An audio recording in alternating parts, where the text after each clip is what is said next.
More deterrents are coming for motorists who commit traffic violations. On Tuesday, the House of Representatives gave the nod to the new 299 regulations, which laid down a slate of new offences and fines under the 2018 Road Traffic Bill. Portfolio Minister Audley Shaw outlined the new provisions under the Road Traffic Regulations 2022, which were subsequently approved. Legislation such as the 2018 Road Traffic Bill is passed by Parliament and sets out broad legal and policy principles about a topic.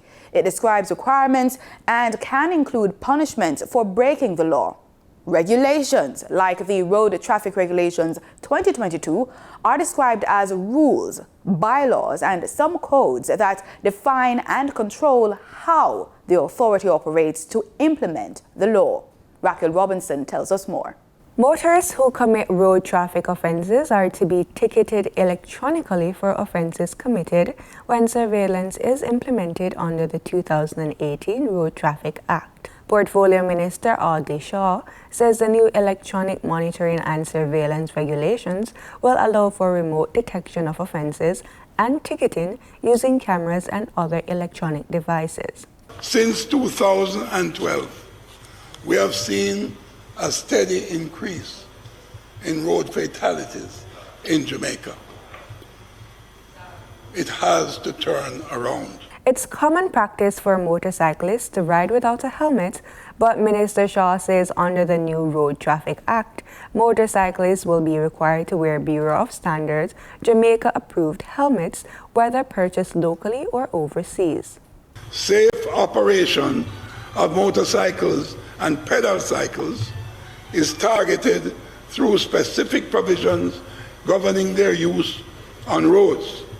With the requisite protective gear, in addition to the prescribed helmet, motorcyclists will be required to wear a high visibility vest.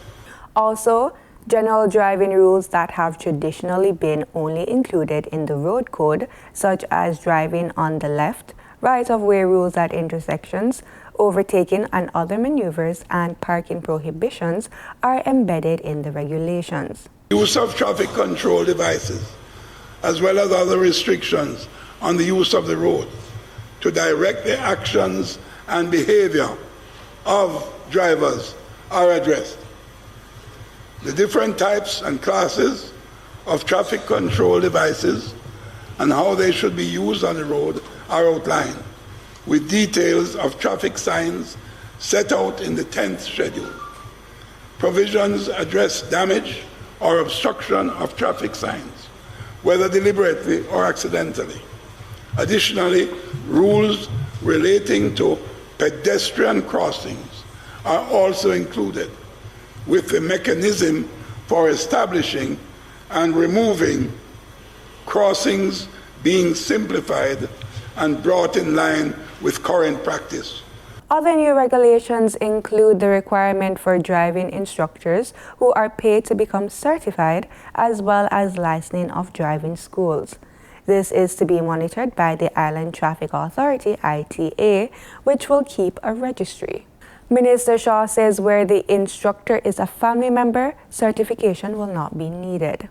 The minister has indicated that only a fraction of the 13-part law will be brought into operation for now. The ITA is also empowered to require specific training or retesting for persons whose driver's license have been suspended.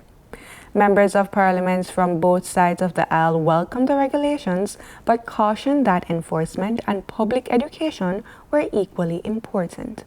For PBCJ News, I'm Raquel Robinson.